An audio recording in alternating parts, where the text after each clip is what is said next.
In the vast expanse of the Milky Way galaxy, a lone scout ship belonging to the Xentoth Alliance cautiously navigated the unknown reaches of space. On board, the young navigator Tila kept a vigilant watch, her eyes scanning the endless sea of stars for any sign of intelligent life. Suddenly, a faint blip appeared on the ship's sensors, a distant signal emanating from a small, uncharted planet. Tyler's heart raced with excitement. This could be the first contact with a new alien civilization. She immediately alerted the ship's captain, Relfos, who ordered a course change to investigate. As the scout ship drew closer, the planet's surface came into view.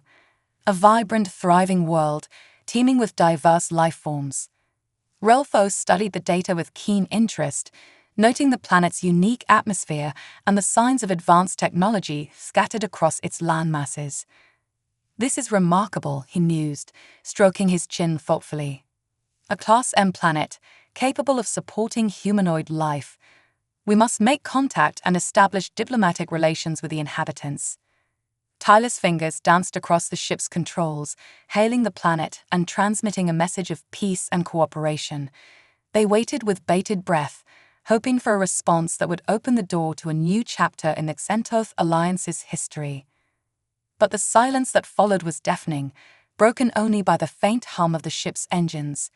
Relfos frowned, his brow furrowing in concern. Something's not right.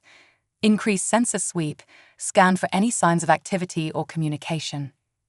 The crew complied, their focus unwavering as they scoured the planet's surface for any signs of life. Tyler's eyes widened as the scans revealed a network of advanced defense systems, poised to respond to any perceived threat. "Captain, the planet's inhabitants appear to be highly advanced and technologically capable," she reported, her voice tinged with a hint of trepidation. "They have a formidable array of orbital defenses and ground-based weaponry. I cannot detect any form of active communication or response to our hailing signal." Rolfos considered the information, weighing their options. "Fascinating. It seems the inhabitants of this world are wary of outsiders. We must proceed with caution. Maintain position and continue monitoring the situation. I'll inform the Alliance Council of our findings." As the scout ship hovered silently, the crew could not shake the unsettling feeling that their presence had not gone unnoticed. The planet's defenses seemed to watch them, like a predator observing its prey.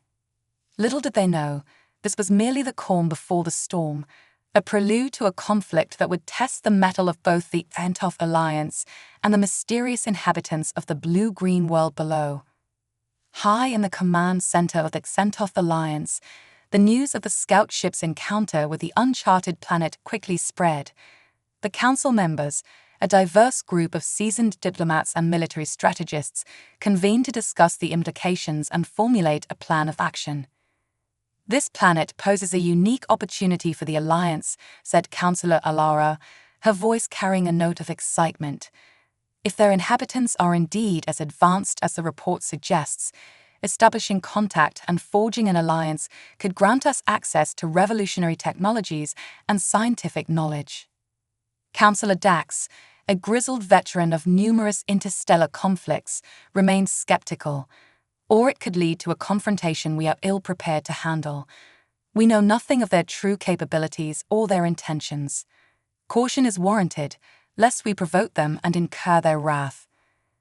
The debate raged on, with each councillor offering their perspective on the best course of action. Finally, after hours of heated discussion, a consensus emerged. A diplomatic mission would be dispatched to the uncharted planet, tasked with establishing peaceful relations and learning as much as possible about its inhabitants. Relfos, the captain of the scout ship, was chosen to lead the mission, handpicking a crew of the Alliance's finest diplomats and scientists. As they prepared for the journey, a sense of both excitement and trepidation filled the air. Little did they know, their efforts would soon be tested in ways they could scarcely imagine. Unbeknownst to the Xentoth Alliance, the news of the scout ship's encounter had also reached the ears of their ancient rivals, the Zorak Empire, a ruthless, expansionist civilization driven by a thirst for conquest and technological superiority. High Commander Nalkor, The Zorak's military mastermind saw the uncharted planet as a prime target for annexation. With his fleet of heavily armed warships, he plotted a course for the distant world, determined to claim it for the Zorak Empire before the Xentoth Alliance could establish a foothold. As the Xentoth diplomatic mission set out, the Zorak fleet emerged from the depths of space, a formidable armada poised to strike. Nalkor's mandibles clicked with anticipation, his eye stalks fixed on the planet that would soon be under Zorak control. "Deploy the fleet," he commanded, his voice a low, guttural rumble. "We will show these humans the true might of the Zorak Empire." The Zorak ships surged forward, their weapon systems primed and ready, unaware of the fierce resistance that awaited them in the skies above the uncharted world. On the surface of the uncharted planet, known to its inhabitants as Earth, the arrival of the Xentoth diplomatic mission had not gone unnoticed. General Marcus Steele, the commander of Earth's military forces, had been monitoring the situation with a keen eye, aware of the potential threat posed by extraterrestrial visitors. As the Xentoth ship descended into the planet's atmosphere, Steele mobilized his troops, ensuring that Earth's formidable defense systems were primed and ready to respond to any potential aggression.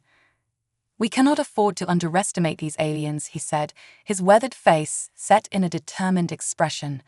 "They may appear peaceful, but we must be prepared for the worst.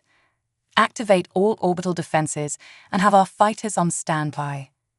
The Xentoth ship touched down in a remote area, and Relphos and his diplomatic team disembarked, carrying the symbols of peace and goodwill.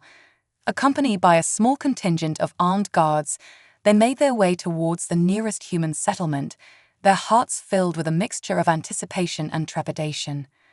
As they approached the outskirts of the city, they were met by a group of heavily armed soldiers, their weapons trained on the alien visitors.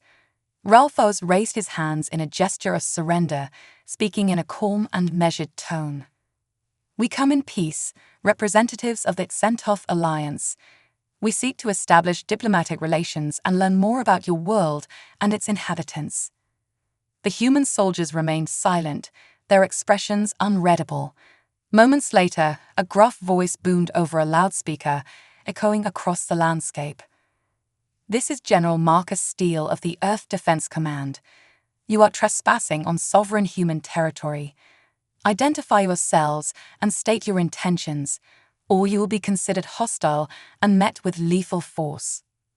Relphos swallowed hard, his mandibles clicking nervously. "We mean no harm, General. We simply wish to learn and to share knowledge.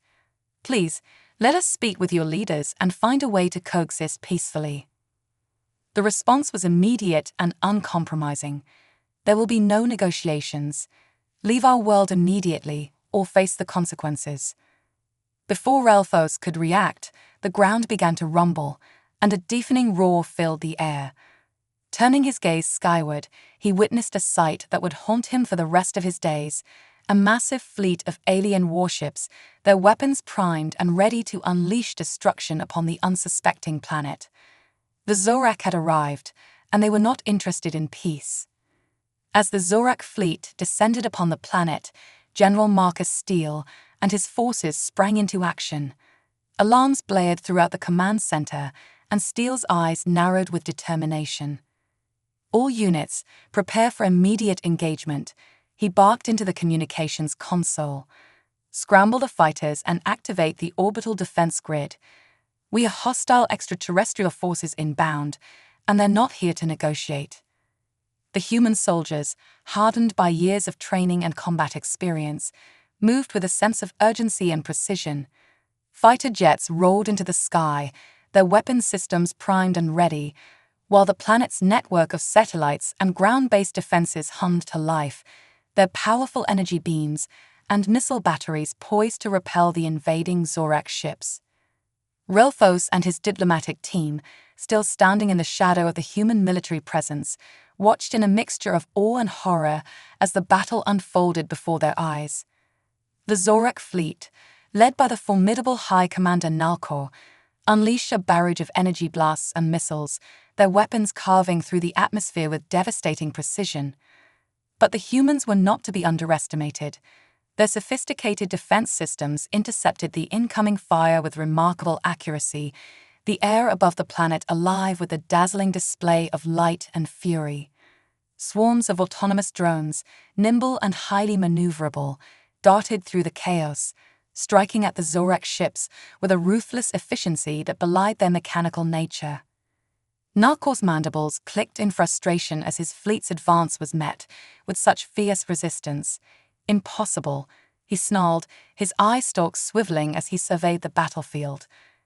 These humans are far more formidable than our intelligence suggested. Redouble the assault.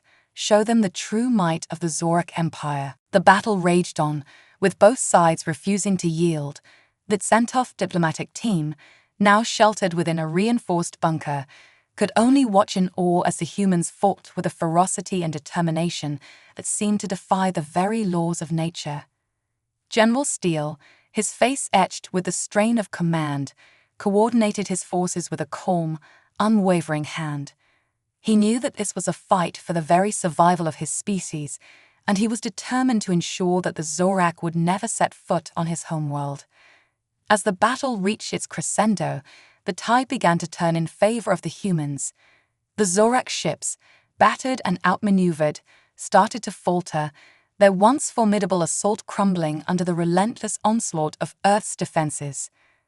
Narkor, his pride wounded, realized that this was a battle he could not win. With a snarl of frustration, he ordered his fleet to disengage, their retreat punctuated by the triumphant cheers of the human forces. General Steele, his expression grim but resolute, turned to the Tsentov diplomats who had emerged from their shelter, their eyes wide with awe and disbelief. "You see now why we will never surrender our world to the likes of the Zorak," he said, his voice steady and unyielding. "This is our home, and we will defend it with everything we have." Ralphos, his mandibles still quivering from the intensity of the battle, could only nod in silent understanding. The humans had proven themselves to be a force to be reckoned with, and the Tsentov alliance would do well to heed their warning.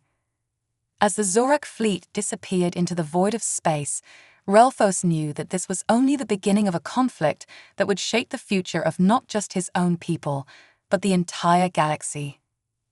In the aftermath of the Zorak's disastrous assault on Earth, the air was thick with a mixture of relief, triumph, and a deep sense of unease. General Marcus Steele and his forces had managed to repel the invaders, but they knew that this was only a temporary respite. As the Tsentov diplomatic team, led by Ralphos, met with Steele and his top commanders, the true scale of the threat began to emerge. "The Zorak will not stop here," Steele said, his gaze unwavering. "They are a ruthless, expansionist civilization driven by a thirst for power and technological superiority. They will return, and they will bring the full might of their empire to bear upon us." Rolfos nodded sullenly, his mandibles clicking in a sign of concern. "Our reports suggest that the Zorak have amassed a formidable military force capable of overwhelming even the most advanced civilizations. If they are truly intent on conquering your world, the battle we have witnessed may have been merely a prelude to a much larger conflict." The human commanders exchanged grave looks, the weight of the situation bearing down upon them. Steele's brow furrowed as he contemplated their options. "Then we must prepare for the worst. We will need to strengthen our defenses, develop new weapons and strategies to counter the Zorak's technological superiority, and we must find a way to warn the rest of the galaxy of the threat they pose." Rolfos regarded the human leader with a newfound respect. "General, your people have demonstrated a remarkable resilience and tenacity in the face of seemingly insurmountable odds. Perhaps the Tsentov alliance could offer assistance in your preparations for the Zorak's return." Steele considered the offer, his expression thoughtful. "We welcome any aid you can provide, Ralphos. But understand this, Earth is our home, and we will not surrender it without a fight. The Zorak will learn that lesson the hard way." As the discussions continued, a startling revelation emerged. The Zorak's assault on Earth had not gone unnoticed by the larger interstellar community. Word of the humans' unexpected victory had spread like wildfire, igniting a sense of awe and admiration among the various galactic powers. Your people's actions have not gone unnoticed, Rolfos informed Steele. The Xentoth Alliance, as well as several other influential factions, have taken note of your tenacity and determination. They are watching closely, eager to see how this conflict unfolds. Steele's lips curled into a faint, grim smile. Then let them watch. We will show the Zorak and the rest of the galaxy why you don't want to mess with the human race. The stage was set for a war that would test the limits of human ingenuity and resilience, a conflict that would echo throughout the stars and forever change the course of galactic history. High Commander Nalkor's return to the Zorak homeworld was marked by a sense of humiliation and rage. His fleet's disastrous defeat at the hands of the primitive human defenders had shaken the very foundations of the Zorak Empire, and he knew that he would have to answer for this failure. As he stood before the Zorak Council, his mandibles clicking with barely contained fury, he presented his analysis of the battle and his proposed plan for retaliation. These humans are more formidable than our intelligence had suggested, Nalkor growled, his eye stalks narrowing. Their defensive capabilities, their tactics, and their sheer determination to protect their world caught us off guard. We must rethink our approach and strike with overwhelming force. The council members murmured in agreement, their own pride wounded by the Zorak's humiliating defeat. Admiral Zarak, a veteran of countless battles, stepped forward, his expression grave. High Commander, I propose we deploy a new stratagem, one that will cripple the humans' defenses and pave the way for a decisive ground invasion. We have been developing a powerful electromagnetic pulse weapon that can disable their advanced technology. Combined with a swift and ruthless ground assault, we can crush their resistance and claim the planet for the Zorak Empire. Nalkor's mandibles clicked in approval. Excellent, Admiral. Prepare the EMP device and ready our ground forces. This time, we will not underestimate the humans. We will show them the true power of the Zorak, and they will beg for mercy. Back on Earth, General Steele and his commanders were busy fortifying their defenses, drawing upon the assistance of the Xentoth Alliance to enhance their capabilities. They knew that the Zorak would return, and they were determined to be ready. As the Zorak fleet amassed on the edge of the solar system, Steele received a dire report from his intelligence operatives. Sir, we've detected a massive energy buildup within the Zorak formation. Our analysts believe they're preparing to deploy some kind of electromagnetic pulse weapon. If it succeeds, it could cripple our entire defense grid. Steele's jaw tightened, his eyes narrowing with determination. Then we'll have to be ready for them. Activate all backup systems, double-check our redundancies, and prepare our ground forces for a direct assault. We can't afford to be caught off guard this time. The tension in the air was palpable as the human and Xentoth forces braced themselves for the coming confrontation. They knew that the fate of Earth, and perhaps the entire galaxy, hung in the balance. The Zorak's retaliation was about to begin, and the humans were determined to stand their ground, no matter the cost.